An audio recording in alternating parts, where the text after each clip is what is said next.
as we have know that we have completed our chapter number 1. So just this video is for the revision of chapter 1. Okay, so I'm just discussing topics once again so that you can revise it or you can make your own notes in your bio copy. So the topics which we have studied in the chapter was introduction, what is living, diversity in the living world, taxonomic categories and the taxonomical aids. Introduction was that the life is full of amazing diversity of living organisms.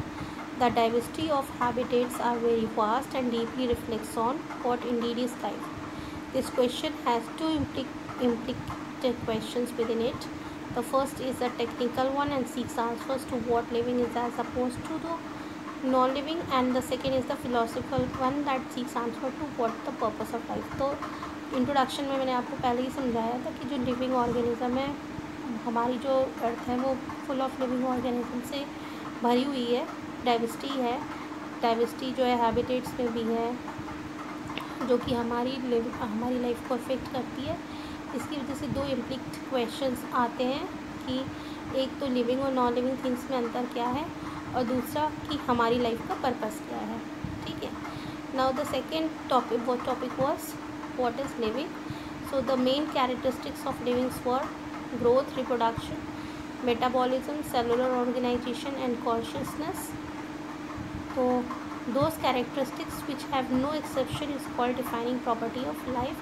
Growth and reproduction are not the defining property of life, as well as the metabolism, cellular organization, consciousness is the defining property of the life.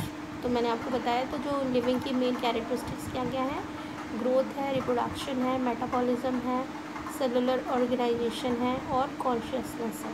ठीक है, जो characteristics हमारी life में कोई exception, जिनके कोई exceptions नहीं होते हैं, उन्हें हम क्या कहते हैं, डिफाइनिंग प्रॉपर्टीज़, जिसमें कि ग्रोथ और रिप्रोडक्शन जो है वो डिफाइनिंग प्रॉपर्टीज़ नहीं है क्योंकि इनके एक्सेप्शंस हैं, जबकि मेटाबॉलिज्म, सेलुलर ऑर्गेनाइजेशन और कॉन्शियसनेस जो है डिफाइनिंग प्रॉपर्टीज़ हैं क्योंकि इनकी कोई एक्सेप्शंस नहीं है। ठीक है, तो पहला हमारा जो है पार्ट आता है ग्रोथ का।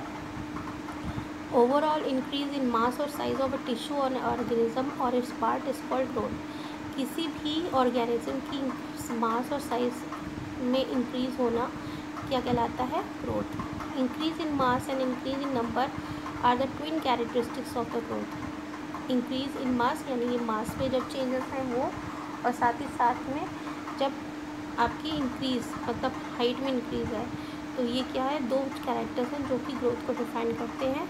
ये एक इरिवर्सिबल चेंज है और ये परमानेंट चेंज है।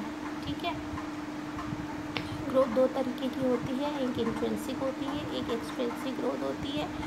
जो ग्रोथ इन लिविंग ऑर्गेनिजम्स की बॉडी के अंदर होती है उसको इंट्रिंसिक ग्रोथ कहते हैं, और जो ग्रोथ बाहर होती है उसको हम जो है एक्सट्रिंसिक कहते हैं। जो एक्सट्रिंसिक ग्रोथ ज़्यादातर हमें नॉन लिविंग थिंग्स में ही देखने को मिलती है क्योंकि इसमें क्या होता है, ऑर्गेनिजम्स नॉन लिविंग होता है बट उसकी साइज़ इंक्रीज़ होती है कैसे, बाय एक्यूमुलेशन ऑफ मटेरियल जब एक के ऊपर एक इकट्ठे होते रहते हैं तो एक्सटेंसिव ग्रोथ होती है। अब इंट्रिंसिक ग्रोथ भी दो तरीके की होती है, एक इंटरमीडिएट ग्रोथ होती है और एक डिटरमिनेट ग्रोथ होती है। इंटरमीडिएट ग्रोथ वो होती है जो कि थ्रू आउट लाइफ स्पैन होती रहती है जैसे कि प्लांट्स में, और डिटरमिनेट ग्रोथ वो होती है जो कि कुछ ही टाइम तक के लिए होती है जैसे कि एनिमल्स में। हालांकि कुछ बॉडी पार्ट्स में हमारे बॉडी के अंदर कुछ ऐसे सेल्स हैं जो कि लाइफ टाइम तक मतलब सेल डिवाइड करते रहते हैं, जैसे कि हमारे RBCs हैं, WBCs हैं जो रिप्लेस होते रहते हैं time to time. Next characteristics was the reproduction. इसमें क्या है, प्रोडक्शन ऑफ न्यू इंडिविजुअल और progeny is called reproduction. New individual का और प्रोजेनी का दोबारा प्रोडक्शन नहीं होना क्या कहलाता है, reproduction. Reproduction in case of multicellular organism is the production of progeny possessing feature more or less similar to those of parents. जो मल्टीसेलुलर ऑर्गेनिजम्स में जो रिप्रोडक्शन होता है उसमें जो फीचर्स होते हैं वो पेरेंट्स से थोड़े से या कभी कभी ज़्यादा तरीके से मिलते जुलते हैं, पर जो यूनिसेलुलर में होता है रिप्रोडक्शन होता है वो बिल्कुल सेम होता है, और इसमें क्या होता है, सेल नंबर और सेल ग्रोथ होती है। Reproduction is not found in any non living object, non living objects में रिप्रोडक्शन नहीं होता है। और जो कुछ एक्सेप्शन ये भी हैं कि जो नॉन स्टेराइल ह्यूमन्स हैं, म्यूल्स हैं, इनमें भी रिप्रोडक्शन की प्रॉपर्टी नहीं देखी जाती है, इसीलिए रिप्रोडक्शन को हमने डिफाइनिंग प्रॉपर्टीज़ कहा। ठीक है। Now reproduction is of two type, asexual और सेक्सुअल रिप्रोडक्शन। एसेक्सुअल रिप्रोडक्शन हम जो है क्या होता है कि इसमें गैमेट्स का फ्यूज़न नहीं होता है और म्यूसिस की प्रोसेस इन्वॉल्व नहीं होती है, जैसे कि algae or fungus, they are reproduced by the asexual reproduction. Budding, you can able to see in the eastern hydra. Fragmentation, true regeneration, that processes I have discussed earlier in my previous videos, so you can check it out if you have any kind of queries regarding it. हाँ, regeneration क्या होता है? True regeneration होता है fragmented organism regenerate the lost part of its body and become a new organism is called that is Planaria. True regeneration में क्या होता है? जो ऑर्गेनिज्म होता है उसकी जो बॉडी के पार्ट्स लॉस्ट हो गए होते हैं वो दोबारा निकल आते हैं, उसको क्या कहते हैं? True regeneration. और regeneration is the process in which on lost part of body is repaired. इसमें केवल लॉस्ट पार्ट ऑफ बॉडी निकल आती है, जैसे छिपकली की पूंछ कट गई और वो नहीं निकल आई। और प्लानेरिया में क्या है? उन लॉस्ट बॉडी पार्ट से ही दूसरा एक ऑर्गेनिज्म जन्म ले लेता है, उसको हम ट्रू रिजनरेशन कहते हैं। सेक्सुअल रिप्रोडक्शन क्या होता है? जिसमें गैमेट्स इन्वॉल्व होते हैं। Gametes are form by the meiosis and the fertilization takes place to form progeny is called in sexual reproduction.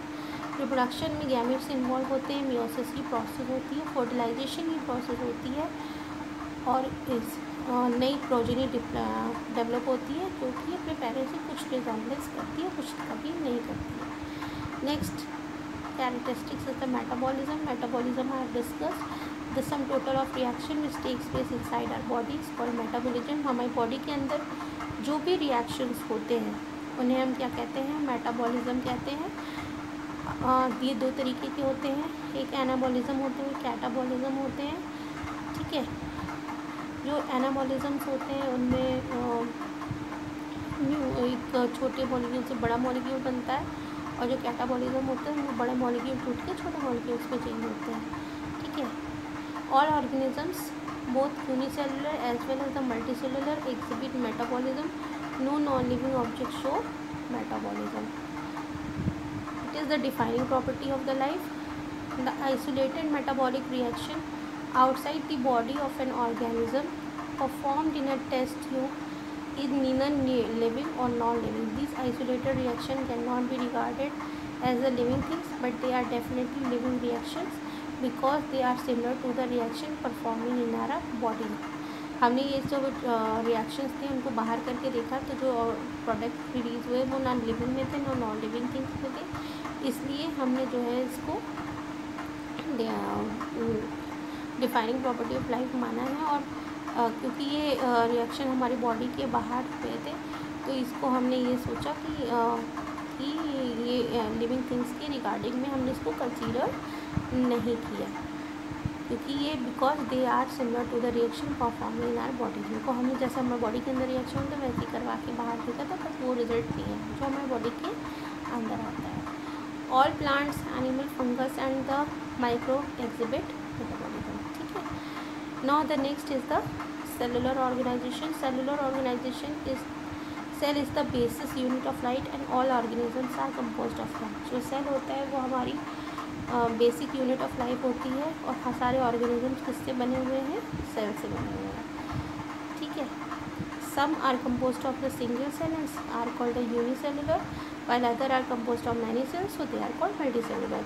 कुछ ऑर्गेनिजम्स ऐसे हैं जो जिनमें सिंगल सेल होते हैं तो उन्हें हमने यूनिसेलुलर कहा है, और कुछ ऑर्गेनिजम्स ऐसे होते हैं जो कि बहुत सारे सेल्स से बने होते हैं तो उन्हें हमने मल्टीसेलुलर कहा है, जैसे कि प्लांट्स और animals. Unicellular organism is capable of independent existence and performing essential functions of life. Anything less than a complete structure of a cell does not ensure independent living. जो यूनिसेलुलर ऑर्गेनिज्म होते हैं वो independent exist करते हैं और उनके एक ही cell के अंदर वो सारे लाइफ के सारे जो भी एसेंशियल फंक्शंस होते हैं वो कैरी आउट करते हैं। ठीक है। जबकि Cell is the fundamental structure and functional unit of all living organisms. This is the defining property of life.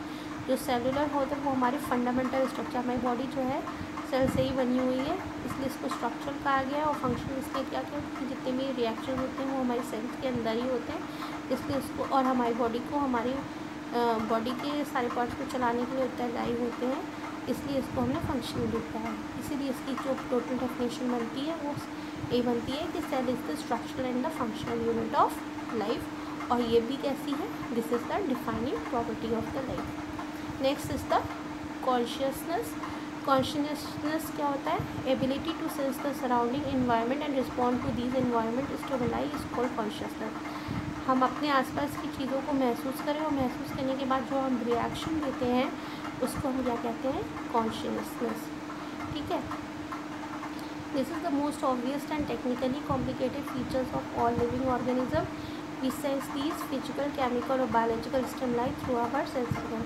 अब हम इन्वायरमेंट को सेंस कैसे करते हैं, with the help of our sense organ. Sense organs कौन कौन से होते हैं, हमारी eyes, ears, skin, nose, these are called our sense organs. Plants also sense and response to external factors like light, water, temperature and other organism pollutant external.